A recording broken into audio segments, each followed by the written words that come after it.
నమస్తే తెలుగు రాజ్యానికి స్వాగతం. నేను మీ సంధ్య.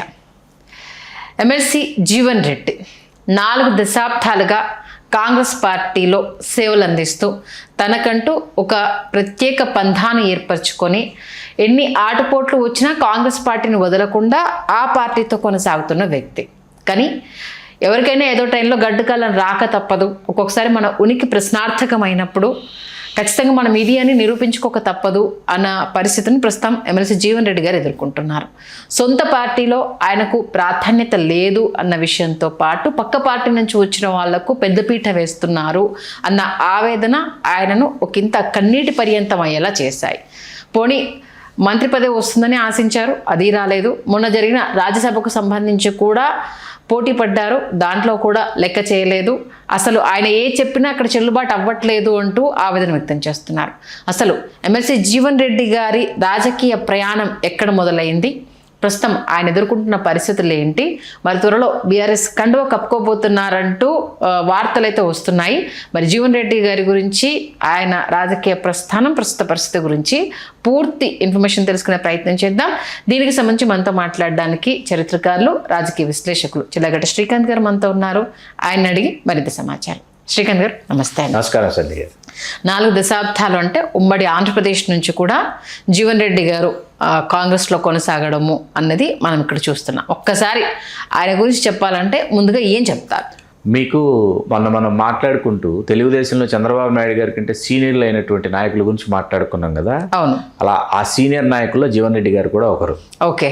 కరీంనగర్ జిల్లా జగిత్యాల నుంచి, సిద్దిపేట నుంచి కే చంద్రశేఖరరావు గారు, జగిత్యాల నుంచి టి జీవన్ రెడ్డి గారు, ఇట్లా యంగ్ టర్క్స్ని సెలెక్ట్ చేసినటువంటి ఒకానొక సమయం అది. ఇక్కడ తెలుగుదేశం పార్టీలో. ఓకే.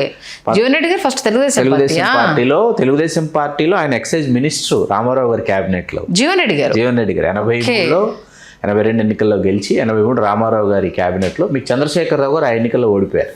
ఓకే. మొదటి ఎన్నికల్లో కేసీఆర్ గారు ఓడిపోయారు. జీవన్ రెడ్డి గారు గెలిచారు. జీవన్ రెడ్డి గారు గెలిచిన తర్వాత జీవన్ రెడ్డి గారు ఉస్మానియా విశ్వవిద్యాలయం నుంచి ఆయన న్యాయశాస్త్రంలో పట్టాపుచ్చుకున్నటువంటి తెలుగుదేశం పార్టీ అప్పుడు ఏంటంటే ఒక లాయరు, ఒక డాక్టరు, ఒక ప్రొఫెసరు, ఇట్లా సెలెక్ట్ చేసినటువంటి ఒక టైము. తెలంగాణ రెడ్డి లాయరు, తర్వాత ఎంతో కొంత భూస్వామి, ఇవన్నీ దృష్టిలో పెట్టుకుని వాళ్ళు సమీకరణ చేసి జీవన్ రెడ్డి గారికి ఇవ్వటం. ఆయన రామారావు గారి క్యాబినెట్లో మంత్రిగా ఆయన ప్రమాణ స్వీకారం చేసి మంత్రిగా కొనసాగుతూ నాదెళ్ల భాస్కర్ రావు గారు ఏ 1984 ఆగస్టు సంక్షోభం ఉందో ఆ సంక్షోభంలో రామారావు గారిని విడిచి నాదెళ్ల గారి వర్గంలో చేరి అక్కడ కూడా 4 రోజులు మంత్రిగా ఉన్నారు. ఓకే. కాంగ్రెస్లో కాదు, నాదెళ్ల భాస్కర్ తెలుగుదేశం వెన్నుపోటు రాజకీయం, మొదటి వెన్నుపోటు రాజకీయం అంటారు కదా, ఆ సమయంలో నాదెళ్ల భాస్కర్ రావు గారి వర్గంలోకి వెళ్ళారు. ఆయన వెళ్ళిన తర్వాత 85 కల్లా ఏముంది కాంగ్రెస్ పార్టీలో చేరి కాంగ్రెస్ పార్టీ నుంచి పోటీ చేసి ఓడిపోయి 89లో మళ్ళీ కాంగ్రెస్ పార్టీ నుంచి మరొకమారు కాంగ్రెస్ పార్టీలో కొనసాగటం జరిగింది. అలా ఆయన రాజకీయ ప్రస్థానం కాంగ్రెస్ పార్టీతో పెనవేసుకుపోయింది. ఇంకా అక్కడ తెలుగుదేశంలో ప్రారంభమైనప్పటికీ కాంగ్రెస్ పార్టీలో పెనవేసుకుపోయింది. అలా ఆయన రాజకీయ ప్రయాణం మొదలైంది. 94 ఎన్నికల్లో కూడా ఓడిపోయారు తెలుగుదేశం ప్రభంజనంలో. ఓడిపోయి వరుసగా ఆయన 94 ఎన్నికల్లో ఓడిపోయి 96లో ఉప ఎన్నిక వచ్చింది. ఉప ఎన్నిక వస్తే ఉప ఎన్నికలు గెలిచారు. ఓకే. 99, 2004 వరుస ఎన్నికల్లో గెలిచారు. గెలిచి ఆ తర్వాత రాజశేఖర రెడ్డి గారి మంత్రిమండలిలో ఆయన R&B మినిస్టర్గా కొనసాగారు. ఆ తర్వాత రాజశేఖర రెడ్డి గారి మరణానికి ముందు 2006లో ఒకసారి ఏమైందంటే కరీంనగర్ లోక్సభ నుంచి పోటీ చేయాల్సి వచ్చింది. అభ్యర్థి లేక ఈయన చేత పోటీ చేయించారు. ఈయన ఓడిపోయారు. 2009లో కూడా కరీంనగర్ లోక్సభ నియోజకవర్గం నుంచి ఈయన పోటీ చేశారు. పోటీ చేసి మరొకమారు ఓడిపోయారు. ఈయన గెలుపొందింది ఎవరు ఊహించిన విధంగా ఏంటంటే 2014 ఎన్నికల్లో బైఫర్కేషన్ తర్వాత విభజన అనంతరం ఉమ్మడి కరీంనగర్ జిల్లాలో కాంగ్రెస్ పార్టీ నుంచి గెలిచినటువంటి ఏకైక శాసనసభ్యుడిగా ఒక అరుదైనటువంటి రికార్డు జీవన్ రెడ్డి గారి సొంతం. అవును. ఒక అరుదైనటువంటి రాజకీయ నాయకుడు, సుదీర్ఘమైనటువంటి రాజకీయ ప్రస్థానం తెలుగుదేశంలో ప్రారంభమై కాంగ్రెస్ పార్టీతో పూర్తి స్థాయిలో పెనవేసుకుపోయినటువంటి అనుబంధం. ఇప్పుడు ఇక్కడ పార్టీని వీడుతున్నారు అని తర్వాత మళ్ళీ మనకి మెదక్, కరీంనగర్, ఆదిలాబాద్ ఈ పట్టభద్రుల నియోజకవర్గం నుంచి ఆయన శాసన మండలికి ఎంపిక అవటం జరిగింది. శాసన మండలి ద్వారా ఈయన మొన్న 2025కి శాసన మండలి సభ్యత్వం పూర్తయింది.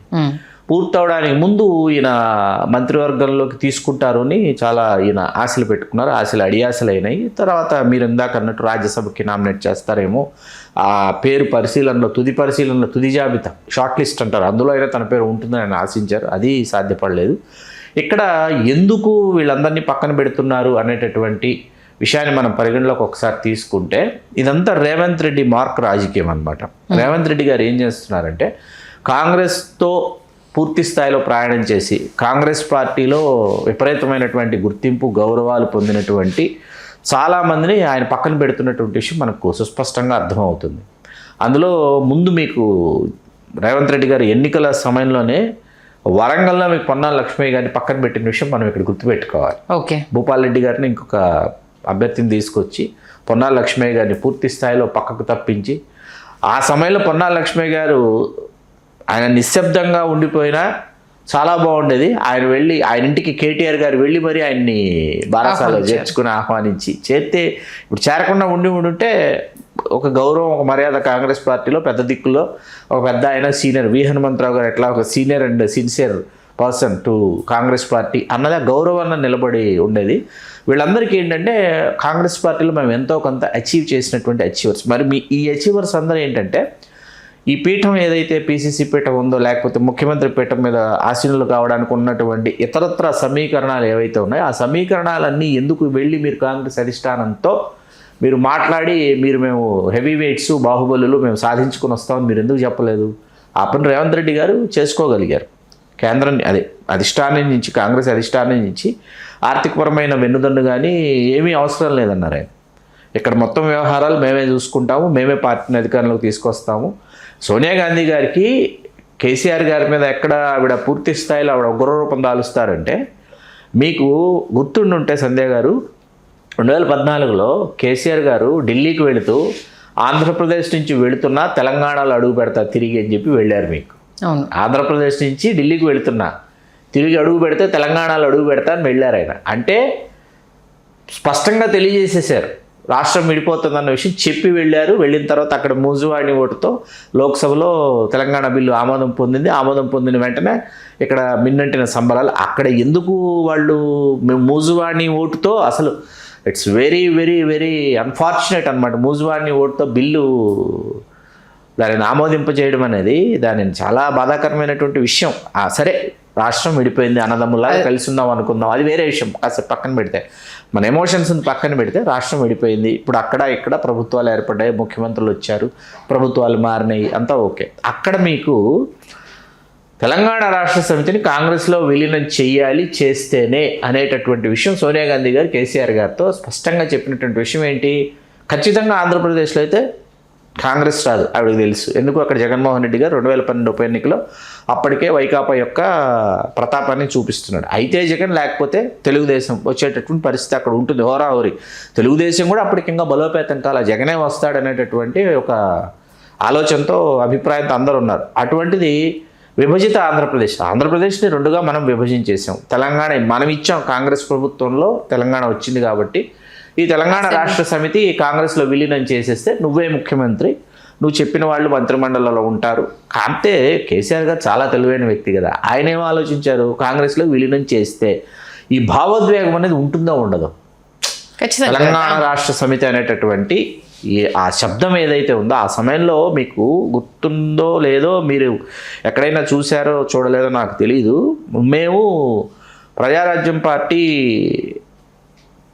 పుట్టి 2009లో అప్పటికి మీకు జరుగుతోంది కదా, ఏది తెలంగాణ రాష్ట్ర సమితి ఏర్పడిపోయింది. తెలంగాణ రాష్ట్ర సమితిలో ఎమ్మెల్యేలు ఉన్నారు, ఎంపీలు ఉన్నారు, సాక్షాత్తు కేసీఆర్ గారు, విజయశాంతి గారు ఉన్నారు. వాళ్ళు కేసీఆర్ గారు రాష్ట్ర మంత్రిగా, కేంద్ర మంత్రిగా చేశారు. 6 రాష్ట్ర మంత్రులు రాజశేఖర రెడ్డి గారి మంత్రిమండలిలో ఉండేవారు 2004 తర్వాత. ఆ సమయంలో మీరు నమ్మరండి, మేము కొన్ని సామాజిక సమావేశాలకి తెలంగాణలో కొన్ని సామాజిక సమావేశాలకి, లేకపోతే ప్రజారాజ్యం ఏర్పడిన తర్వాత చిరంజీవి గారికి సంబంధించిన కార్యక్రమాలకు వెళ్తే ఖచ్చితంగా నేను తెలంగాణ మీద నేను రాసుకున్నటువంటి ఒక కవిత చదివి వినిపించేవాడిని. భావోద్వేగం అంతలా ఉంది. అది చదివినిపించిన తర్వాత అందరూ సకల సంపత్ సమేతలతో నడిచి వచ్చిన నెరజాన, సినారే సవరించిన కవితా సంపన్న, దాశరథి పలికించిన కోటి రత్నాల వీణ, యుద్ధమేఘమై గద్దరు వర్షించిన వడగళ్ల వాన, తెలుగు ఠాణా ఇది తెలంగాణ, ఇలా ప్రారంభించేవాడిని సభని. ఓకే, అంతా అందరూ పిఆర్పి నుంచి అలా మాట్లాడుతుంటే తెలంగాణలో ఉన్న వాళ్ళందరూ కనెక్ట్ అయ్యేవాళ్ళు, ఒక ఎమోషన్ క్యారీ చేసేవాళ్ళం అనమాట. అటువంటి భావోద్వేగం అనేది ఆయన కేసీఆర్ గారు కాంగ్రెస్లో విలీనం చేస్తే ఆ భావోద్వేగం మీకు కవులు, కళాకారులు, జేఏసీ ఉద్యోగులు వీళ్ళందరూ అసలు ఆయన ఏం చేసేస్తారు, పార్టీని ఏం చేసేస్తారు అని చెప్పి ఆయన చాలా వ్యూహాత్మకంగా వచ్చి ఆయన విలీనం చేయకుండా తెలంగాణ రాష్ట్ర సమితిని పూర్తి స్థాయి 20 శాసనసభ స్థానాలు వచ్చాయి కాంగ్రెస్ పార్టీకి అంతే. అప్పుడు అందులో జీవన్ రెడ్డి గారు ఒకరు. అవును, ఈ భావోద్వేగం ఏదైతే ఉందో ఆ తర్వాత భారాస అనేటప్పటికి భారత రాష్ట్ర సమితి అనేటప్పుడు అక్కడ మీకు భావోద్వేగం తెలంగాణ రాష్ట్రంలో ఉన్నటువంటి ప్రజల యొక్క మనోభావాల్ని, తెలంగాణ ఆత్మగౌరవ నినాదం కదా, ఆ నినాదాన్ని తీసుకెళ్ళి నేను భారత రాష్ట్ర సమితి అన్నాడు అన్నది చాలా మంది జీర్ణించుకోలేకపోయారు. అది మొన్న ఇంత ఘోర పరాభవానికి 10 సంవత్సరాలు అయిపోయింది కాబట్టి రెండు కలిసి వచ్చాయిలేండి. అది coming to MLC Jeevan Reddy గారి గురించి ఇప్పుడు మనం జీవన్ రెడ్డి గారి దగ్గరకు వస్తే, రేవంత్ రెడ్డి గారు ఏంటంటే ఈ పాత కాపులు ఎవరైతే ఉన్నారో, ఇన్ సెన్స్ పాత కాంగ్రెస్ వాదులు, పాత కాంగ్రెస్ నాయకులు, వీళ్ళందరూ ఎవరున్నారో వీళ్ళందరి స్థానాల్లో తన వర్గాంతో కాంగ్రెస్ పార్టీని తెలంగాణలో నింపేస్తున్నాడు. సరికొత్త రియల్టర్లు, సరికొత్త వ్యాపారవేత్తలు, సరికొత్త ఎంటర్ప్రీనర్స్, సరికొత్త ఇండస్ట్రియలిస్టులు వీళ్ళందరూ కూడా ఏంటంటే రాజకీయాల్లోకి రంగప్రవేశం చేస్తున్నారు. ఇవాళ హైదరాబాద్ మహానగరం అనేది, హైదరాబాద్ మహానగర శివార్లు కావచ్చు, శివారు ప్రాంతాలు కావచ్చు, సంబంధిత అనుబంధం ఉన్నటువంటి జిల్లాలు కూడా. హైదరాబాద్ అంటే అందరూ హైదరాబాద్ అనుకుంటాం. హైదరాబాద్ ఇవాళ మహబూబ్ నగర్ కలిసిపోయిందా, నల్గొండ కలిసిపోయిందా, రంగారెడ్డి జిల్లా కలిసిపోయిందా, మెదక్ కలిసిపోయిందా, 5 జిల్లాలు మొత్తం కలగలిసిపోతే హైదరాబాద్ అనేది మనకు స్వరూపం అనమాట. ఎన్ని లక్షల ఎకరాలలో ఇవాళ ఇక్కడ రియల్ ఎస్టేట్ రూపాంతరం చెందింది, అది ఎన్ని రూపాయలని ఇవాళ అది ఒక ఆకాశ హర్మ్యాల్ని, అసలు ఎటువంటి నిర్మాణాలు, భవన నిర్మాణాలు ఇవాళ హైదరాబాద్లో జరుగుతున్నాయి. కొన్ని ప్రాంతాలకు మనం వెళితే హైదరాబాద్లో ఉన్నామా, విదేశాల్లో ఉన్నామా అని అనిపించేటటువంటి పరిస్థితి ఇవాళ హైదరాబాద్లో ఉంది. ఇక్కడ ఈ కొత్త రక్తం అంతా, యువరక్తం అంతా, ఈ కొత్త రూపాలు సంతరించుకున్న వాళ్ళు ఇవాళ కాంగ్రెస్ పార్టీలో ఇబ్బడి ముబ్బడిగా వాళ్ళు పెట్టుబడులు పెట్టారు. వాళ్ళు వనరులు, వసతులు వాళ్ళు చూసుకోవాలి. కాబట్టి ప్రయారిటీస్ మారుతాయండి, ప్రాధాన్యత క్రమాలు మారిపోతాయి, ప్రయారిటీస్ మారిపోతాయి. ఆ ప్రయారిటీస్ మారిపోయేటటువంటి క్రమంలో జీవన్ రెడ్డి గారిని చూస్తే రేవంత్ రెడ్డి గారికి ఖచ్చితంగా ఎట్లా ఉంటుంది, okay there it's the matter అనమాట. అది ఇప్పుడు ఆయన పక్కకు తప్పించడానికి కారణం, ఆయన కూడా తగ్గేదేలే అనేటటువంటి ధోరణిలో అటు భారాస వైపు అడుగు వేస్తారా, భాజపా వైపు అడుగు వేస్తారా అనేది మొన్న ఇంటి ముందు ఉన్న కాంగ్రెస్ పార్టీకి సంబంధించినటువంటి ఫ్లెక్సీలన్నింటినీ కూడా తొలగించేసుకున్నారు. ఆయన అయితే ఎక్కడైతే క్లారిటీ ఇవ్వలేదు. చాలా మంది మీడియా మిత్రులు అడిగినప్పుడు నేను ఎవరిని కలవలేదు తమ్ముడు, ఎక్కడికి కమిట్మెంట్ ఇవ్వలేదు, నేను వెయిట్ చేస్తున్నాను అంటూ చాలా క్లియర్గా అయితే చెప్పడం జరిగింది. అంటే అన్ని దశాబ్దాలు కొనసాగినప్పుడు వెళ్ళాలంటే మనసు ఒప్పదు ఫస్ట్ థింగ్. అవును, ఎవరికైనా అండి. మీకు గతంలో తుమ్మల నాగేశ్వరరావు గారు తెరాసలో చేరారు, గుర్తుందా మీకు? అవును, తుమ్మల నాగేశ్వరరావు గారు తెదేపా ఆవిర్భావం నుండి ఉన్నటువంటి నేత, అట్లాగే ఆ పార్టీలో ముఖ్యమైనటువంటి నాయకుడు. ఖమ్మం జిల్లా నుంచి, వాళ్ళు కమ్మ సామాజిక వర్గం నుంచి ఖమ్మం జిల్లాలో ముఖ్య నేత ఉండాలి కాబట్టి ఆంధ్ర ప్రాంతం నుంచి వచ్చి వారు అక్కడ స్థిరపడినప్పటికీ తుమ్మల నాగేశ్వరరావు గారు రాష్ట్ర మంత్రి మండలిలో ఎప్పుడూ అలరాడుతుండేవారు. చంద్రబాబు నాయుడు గారి చాణక్యం ఎట్లా ఉండేదంటే, రామారావు గారి తర్వాత చంద్రబాబు నాయుడు గారు నిజామాబాద్ జిల్లాకు వచ్చేటప్పటికి గుంటూరు నుంచి వచ్చి స్థిరపడినటువంటి మండవ వెంకటేశ్వరరావు చౌదరి గారికి రాష్ట్ర మంత్రి మండలి అవకాశం ఇచ్చారు. ఖమ్మం నుంచి తుమ్మల నాగేశ్వరరావు గారు తీసుకొచ్చి ఇచ్చేవారు. స్థానికంగా ఉన్నటువంటి సామాజిక వర్గాల పరిస్థితి ఏంటి అని మాలాంటి సామాజిక రాజకీయ విశ్లేషకులు ప్రశ్నిస్తే మాత్రం ఏమీ మాట్లాడేవాళ్ళు కాదు. ఓకే, అంటే మీరు తెలంగాణకు వెళ్ళినా, రాయలసీమకు వచ్చినా, బాబు గారే హీస్ ఫ్రమ్ రాయలసీమ కదా, ఆంధ్రాకు వెళ్ళినా, గోదావరి జిల్లాలోకి వస్తే గోరట్ల బుచ్చయ్య చౌదరి గారు అని చెప్పి ఇట్లా సొంత సామాజిక వర్గానికి బాబు గారు ఆ విధంగా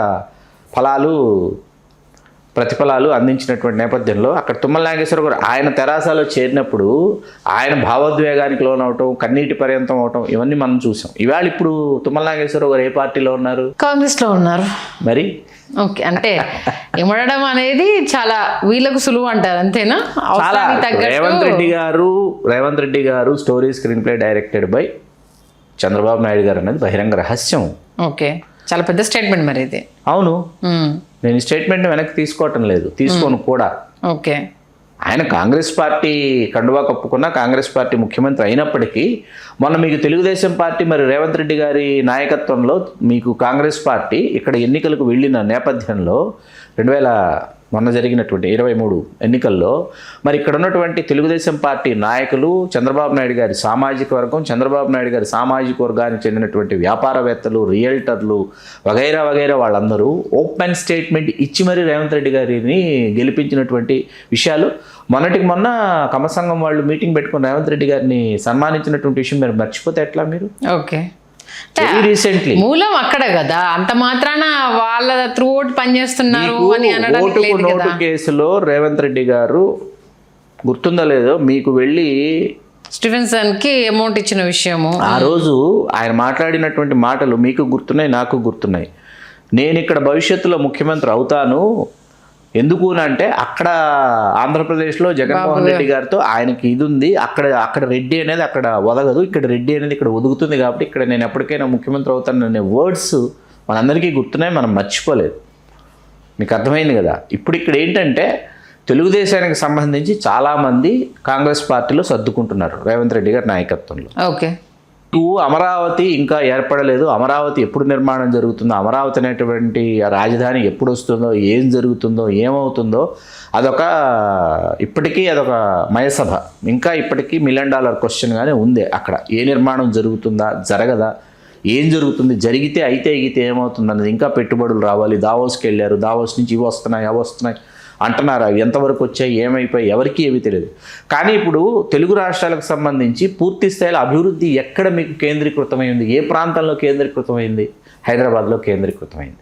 ఓకే, ఇప్పుడు అమరావతికి వెళ్ళినటువంటి అమరావతి ఇన్ సెన్స్ గుంటూరు, విజయవాడ పరిసర ప్రాంతాలు మరియు అక్కడ రాజధాని ప్రాంతం, అక్కడికి వెళ్ళినటువంటి చాలామంది, అక్కడ ఏదో అద్భుతం జరుగుతుందని వెళ్ళినటువంటి చాలామంది ఎందుకు తిరిగి వచ్చేసారు, ఎందుకు తిరిగి వచ్చేస్తున్నారు? సరే, అక్కడికి వెళ్ళి తిరిగి వచ్చేసిన వాళ్ళని కాసేపు మనం పక్కన పెడితే, మీకు అక్కడ ఉద్యోగులు, అక్కడ ఉన్నటువంటి ప్రభుత్వ మరియు ప్రభుత్వ అనుబంధ సంస్థలలో వివిధ హోదాలలో ఉద్యోగులు విధులు నిర్వహిస్తున్నటువంటి ఉద్యోగులు సోమవారం ఉదయం వెళ్ళి శుక్రవారం సాయంత్రానికో ఖచ్చితంగా హైదరాబాద్కి తిరిగి వచ్చేస్తున్నటువంటి పరిస్థితులు ఉన్నాయా లేవా? రాజకీయ నాయకులతో సహా, ప్రజాప్రతినిధులతో సహా. ఓకే, మీకు అర్థమైందా? అభివృద్ధి ఇక్కడ కేంద్రీకృతం. సాక్షాత్తు చంద్రబాబు నాయుడు గారి నివాసం ఎక్కడుంది? హైదరాబాద్లోనే, ఇక్కడే ఉంది కదా. మరి అభివృద్ధి ఎక్కడ కేంద్రీకృతమైంది?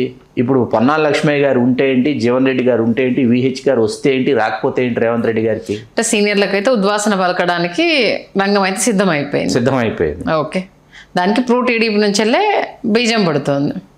చూద్దాం. మీరు అన్నట్టుగా మరి జీవన్ రెడ్డి గారి పార్టీ మారుతారా? ఇప్పటికే రాయబారాలు అయితే పంపించడం జరుగుతుందంట, ఆయా నియర్ బై మినిస్టర్స్ అలాగే పెద్దలకి ఆ బాధ్యతలు అప్పచెప్పారు అనేసి. మరి ఏం హామీ ఇస్తారో, ఇస్తే మరి జీవన్ రెడ్డి గారు ఆగే అవకాశం ఉందా లేదా అన్నది చాలా మంచి విషయాలు తెలియజేశారు. ధన్యవాదాలు శ్రీ. ధన్యవాదాలు సంధ్య గారు.